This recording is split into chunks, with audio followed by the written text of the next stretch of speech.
And it was talking about all of the ways that they bend and shape themselves. And I started to just see that, like, what does that look like to physically bend and shape yourself as you're crossing this threshold from your home to the outside world and back again?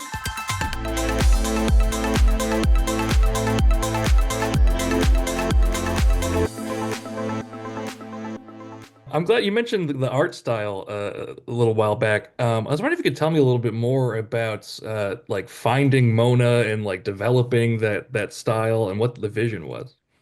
Yeah, I mean, honestly, I was a fan of Mona Chalabi's work. Just she does such a great job of taking things that, again, almost like the thesis of the show, taking things that can feel heavy and finding an animated style that makes it visually compelling and draws people in. I mean, I think we're inundated by information and kind of info that can feel very sad. And there's something about the way, in her own voice, she was able to do that with statistics and journalism and again, super heavy things.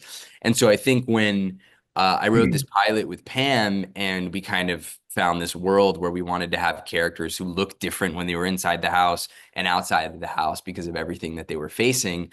It just felt like a natural fit to get Mona involved right away.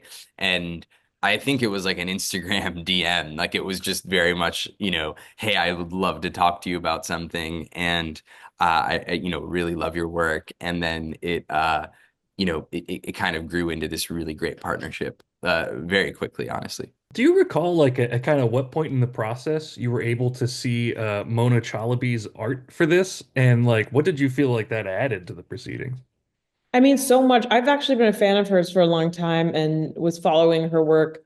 And the fact that her and Ramy got together for this show was just like, what you hope for artists, like when they match with somebody, so they have such a beautiful platform. I love it. I'm super into animation. I'm a really big fan of especially adult animation, and this style is just so cool and really sets the tone for the show because like the style of animation is such a huge part of a cartoon show, obviously, but it's like creating tone visually. It's hard to find tone even in live action stuff. So to make sure you get the right match so it doesn't seem too jokey and the eyes aren't too big. And it's like it's a really fine line. And I just think it matches super, super well. And it's really fun to see, especially with it's very poetic actually, like as I said, with the code switching, like how the beard becomes the mustache and the hair gets straightened, like these things that are just much more visual without having to address them is a very, poetic style, I think. Mona, I think, unless you were misquoted, but I think you mentioned at South by Southwest that you said you could see the world right when you Mm, read the first scripts of this. I'm wondering, what does that look like? What's that yeah. flashbulb image in your head once you read the script? For me, actually, it's funny. It was actually the motion design that I saw even maybe more than the world.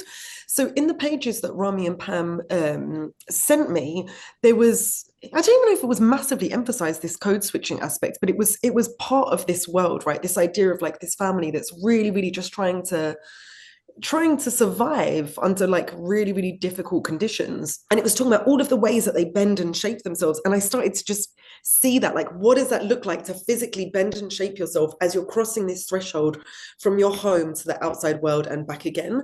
And that to me was really exciting. Like, I'd seen so few animated shows where the characters even change clothes, like it's always an excitement when it's like a show that you really, really love to just see a character even in their winter coat. You get excited. You're like, oh, I haven't seen this before. So I was like, how can we bring in even more of that? But again, like, I feel like my role was really to serve Pam and Rami's vision. It's not to actually, yeah, which is kind of exciting in a way because it was the vision was already so clearly there, even in this very, very initial outline that was getting pitched out. Yeah. And then obviously you're very well known for your illustration work. Had you dabbled in like animation that much before, or is this kind of a new frontier? I had done some animation before, but they were quite like explanatory kind of pieces. So I'd worked on like a Netflix show where I was like communicating statistics about different stuff, and I'd done like small stuff for social media, but this was a whole other level. And again, I think it's a real testament to how Rami works. He's always taking a chance on people. He's constantly talking about the person who did the music for the show, who had very limited TV music experience.